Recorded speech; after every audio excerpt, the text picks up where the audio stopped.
नमस्कार। इस वीडियो में हम समझेंगे कार्यपालिका, विधायिका और न्यायपालिका के बारे में। ये तीनों क्या क्या होते हैं, ये तीनों एक दूसरे से जुड़े हुए कैसे होते हैं।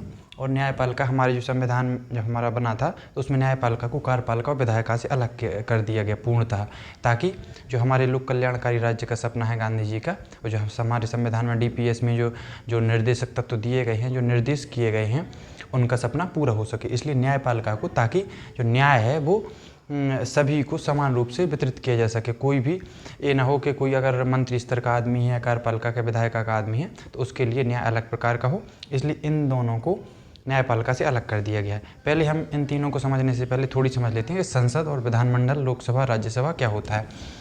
हमारा जो संविधान बना है वो उसमें संसदीय व्यवस्था है। संसदीय व्यवस्था में क्या होता है, संसदीय व्यवस्था में कि तीन अंग होते हैं। एक तो होता है लोकसभा, एक होता है राज्यसभा और तीसरा होता है राष्ट्रपति। लोकसभा होता है जब हमारे प्रधानमंत्री के चुनाव होते हैं, तो उसमें जो सांसद चुन के जाते हैं, जैसे 543 जाते हैं, तो वो कहलाते हैं सांसद। सांसद होते हैं लोकसभा के सदस्य। जो प्रधानमंत्री के चुनाव, जो डायरेक्ट चुनाव होते हैं, वो लोकसभा में जाते हैं। और जिनको राज्यों के द्वारा, जो राज्यों के जो मुख्यमंत्री या मंत्री या राज्यों के विधायक होते हैं, वो जिनको चुनते हैं, वो राज्यसभा के सांसद कहलाते हैं। और जो राष्ट्रपति है, जिसको हम प्रेसिडेंट बोलते हैं, उसका एक अलग प्रकार से चुनाव होता है। उसमें सांसद भी उसमें वोट देते हैं और विधायक भी वोट देते हैं। उसके बारे में हम कभी डिटेल में चर्चा करेंगे कि राष्ट्रपति का चुनाव कैसे होता है। तो संसद में हमारे तीन अंग आते हैं। उसी प्रकार ये केंद्र स्तर पर होता है। केंद्र स्तर पर संसद होती है, उसमें लोकसभा, राज्यसभा और राष्ट्रपति होती है। अगर हम इसको राज्य स्तर पर देखें तो राज्य स्तर पर विधानमंडल होती है। विधानमंडल में कौन कौन से सदस्य आते हैं? विधानमंडल में आते हैं, एक तो होती है विधानसभा, ठीक है, जैसे मुख्यमंत्री के चुनाव होते हैं तो जो विधायक डायरेक्ट चुन के आते हैं, जिसको एमएलए बोलते हैं, वो विधानसभा में जाते हैं। अब कुछ राज्यों में विधान परिषद होती है और कुछ राज्यों में नहीं होती है। ये विधानसभा के सदस्य हैं, जो विधायक होते हैं वही विधान परिषद के सदस्यों का चुनाव करते हैं। तो अभी 6 राज्यों में हो भी सकती है और नहीं भी हो सकती है। और तीसरा हो गया गवर्नर, या जिसको राज्यपाल कहते हैं। ये तीनों विधानमंडल के सदस्य होते हैं, ठीक है। अब हम थोड़ी समझ, अब इनके बारे में थोड़ी बहुत जानकारी हो गई होगी। अब हम समझते हैं कि विधायिका क्या है। विधायिका का मतलब होता है कानून। विधायक जैसे विधि या विधायक, विधि बनाना या कानून बनाना। तो कानून कौन बनाता है?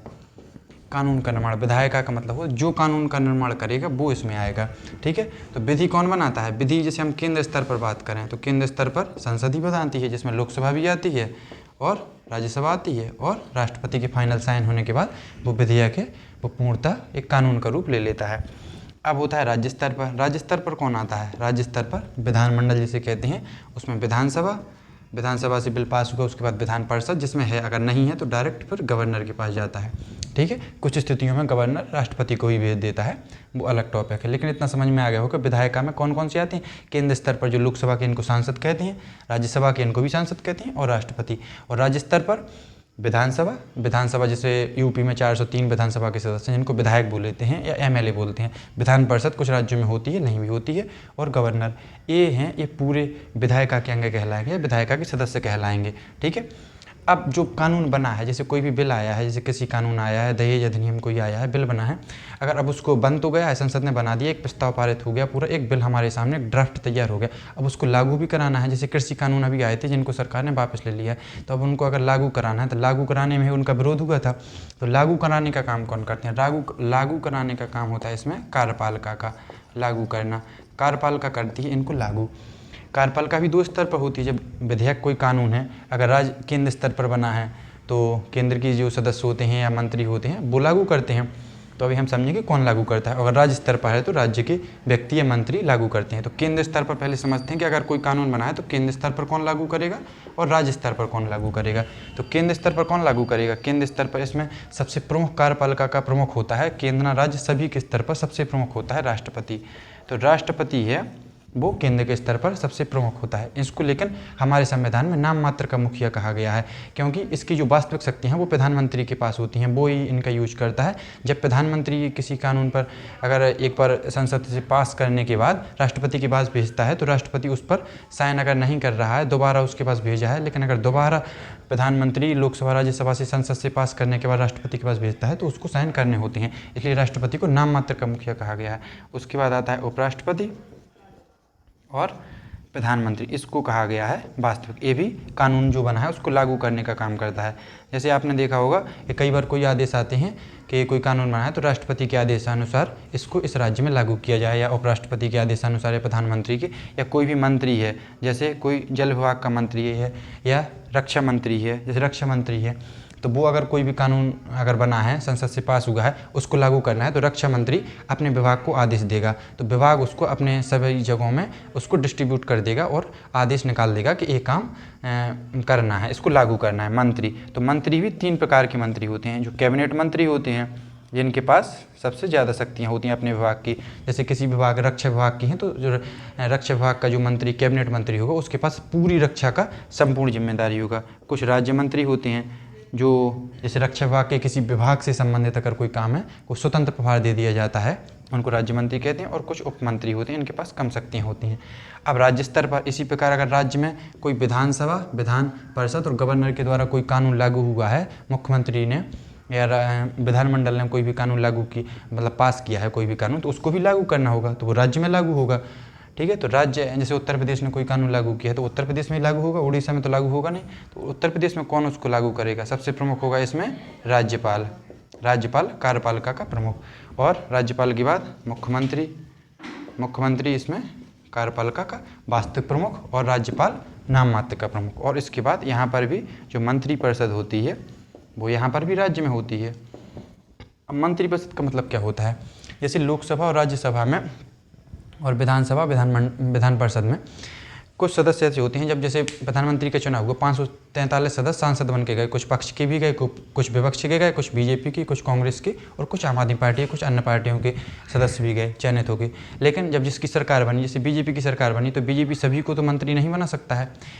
सरकार कोई भी सरकार हो, केवल 15% जो सांसद या विधायक हैं उनको ही मंत्री बना सकती है, तो वो अपनी ही पार्टी को बनाएंगे, तो जो अपनी पार्टी के सदस्य हैं वही मंत्री कहलाते हैं, उनको मंत्री दे या कोई भी विभाग दे देंगे, जैसे जल विभाग है, रक्षा विभाग है, ऐसे कोई विभाग दे देंगे तो वही वो मंत्री कहलाते हैं। तो जो लोकसभा के में तो इसमें तो विधायिका में तो सभी सदस्य आते हैं, लोकसभा के सभी सदस्य, राज्यसभा के सभी सदस्य, इसमें भी विधायिका में, इसमें विधानसभा के सभी सदस्य, विधान परिषद के सभी सदस्य। लेकिन जो कार्यपालिका में वही सदस्य आएंगे जो मंत्री होंगे। मंत्री कौन होगा? जैसे प्रधानमंत्री और मंत्रिपरिषद, जिनके पास कोई विभाग होगा। तो इसमें तो सभी आएंगे, पक्ष के भी आएंगे, मतलब सभी सांसद या विधायक आएंगे। इसमें सभी सांसद भी आएंगे, सभी सांसद प्लस विधायक सभी आएंगे।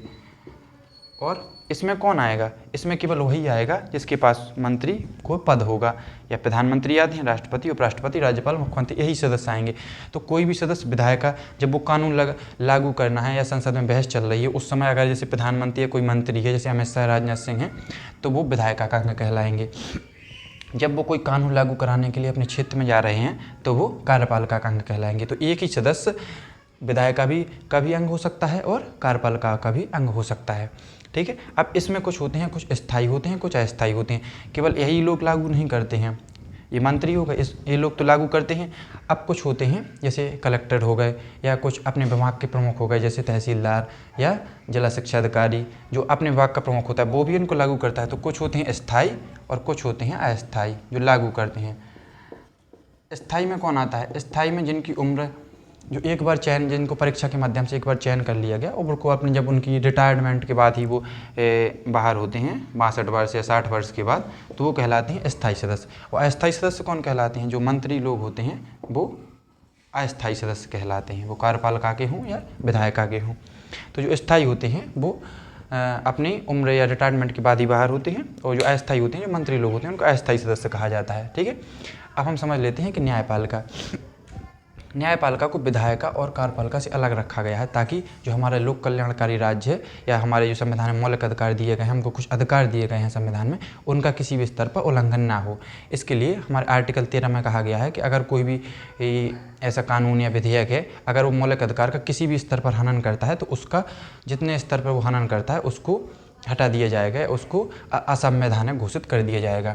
तो और एक हमारे संविधान में एक आर्टिकल दिया गया है DPSP, या जिसको कहते हैं नीति निर्देशक तत्व, उसमें एक आर्टिकल है आर्टिकल 50। इसमें कहा गया है कि कार्यपालिका और कार्यपालिका विधायिका, मतलब कार्यपालिका और न्यायपालिका का पृथक्करण। जो कार्यपालिका के सदस्य होते हैं, मंत्री या राज्यपाल, राष्ट्रपति, वो न्यायपालिका के सदस्य नहीं हो सकते। इन दोनों को पृथक्करण रखा गया है, ताकि ताकि हमारे जो सदस्य हैं किसी भी प्रकार से एक दूसरे से मतलब एक दूसरे पर निर्भर ना रहें। जब निर्भरता नहीं होगी तो एक दूसरे पर सांठ-गांठ एक दूसरे के साथ सांठ-गांठ नहीं कर पाएंगे, जिससे हमारा जो न्याय है वो हमें बिना पक्षपातपूर्ण के हमको मिल पाएगा।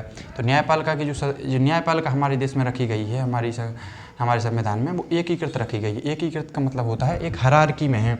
कोई ऐसा नहीं है कि पहले ये राज्य की न्यायपालिका है, ये केंद्र की न्यायपालिका है या एक जिला की न्यायपालिका है। जैसे सबसे ऊपर इसमें होता है सुप्रीम कोर्ट, फिर उसके नीचे आता है हाई कोर्ट, हाई कोर्ट के नीचे आता है डिस्ट्रिक्ट कोर्ट। जैसे अगर कोई व्यक्ति डिस्ट्रिक्ट कोर्ट में गया अपना कोई मुकदमा लड़ने, अगर वो यहाँ से संतुष्ट नहीं है तो हाई कोर्ट जा सकता है, और हाई कोर्ट से संतुष्ट नहीं है तो सुप्रीम कोर्ट जा सकता है। ऐसा नहीं है कि कोई मंत्री है तो उसका हाई कोर्ट में मुकदमा ही नहीं चलेगा। आपने देखा होगा कई मंत्री हैं उनका high court, Allahabad high court या किसी कोलकाता हाई कोर्ट में मुकदमा चल रहा होता है। इसलिए ऐसा नहीं है कि हाई कोर्ट केवल अपने राज्य के मामले सुनता है, हाई कोर्ट केंद्र के मामले भी सुन सकता है। उसी प्रकार सुप्रीम कोर्ट राज्य के मामले भी सुन सकता है। तो इसी प्रकार इनको क्या है, एक श्रृंखला में रखा गया है, ठीक है। एक किसी राज्य के नहीं है या किसी पर इसका कोई नियंत्रण नहीं है। इन तीनों को हमारी संसदीय व्यवस्था में तीनों को एक आधार स्तंभ कहा गया है। जो संविधान के 3 आधारभूत स्तंभ हैं, इन तीनों को कहा गया है, कार्यपालिका, विधायिका और न्यायपालिका को। ये तीनों मिलकर हमारे लोक कल्याणकारी राज्य, हमारे संविधान के जो मूल तत्व हैं उनको पूरा करने का काम करते हैं। एक स्तर पर हो गया कार्यपालिका, एक स्तर पर हो गया न्यायपालिका और एक स्तर पर हो गया विधायिका। ये तीनों मिलकर हमारे संसदीय व्यवस्था को आधारभूत स्तंभ, आधार कहे जाते हैं इनको, एक स्ट्रक्चर प्रदान करते हैं, ताकि हमारे संविधान है, हमारी जो प्रस्तावना में जो हमारे जो लक्ष्य दिए गए हैं उनको पूरा किया जा सके। ये तीनों मिलकर उसको लक्ष्यों को पूरा करने का काम करते हैं। तो कार्यपालिका, विधायिका और न्यायपालिका आपको समझ में आ गया हो। कार्यपालिका कार्य को लागू करना, इसमें लिखा हुआ कार्य मतलब काम को लागू करना। विधायिका मतलब विधेयक, बिल बनाना। बिल कौन बनाएगा? संसद बनाएगा। और लागू कौन करेगा? जो मंत्री होते हैं, राष्ट्रपति, उपराष्ट्रपति, प्रधानमंत्री, वही तो लागू करते हैं। और विधायक का कानून, न्यायपालिका का काम है न्याय प्रदान करना। इतनी जानकारी आपको समझ में आ गई होगी। बहुत ही आसान भाषा में हमने समझा है। अगर आपको जानकारी पसंद आई है तो लाइक करें, शेयर करें और हमारे चैनल MHRD टीचर को सब्सक्राइब करें। धन्यवाद। बड़ों का सम्मान करें, छोटों को प्यार दें, अपना व्यक्तित्व इस प्रकार विकसित करें कि महिलाएं आपके साथ सुरक्षित महसूस कर सकें। धन्यवाद।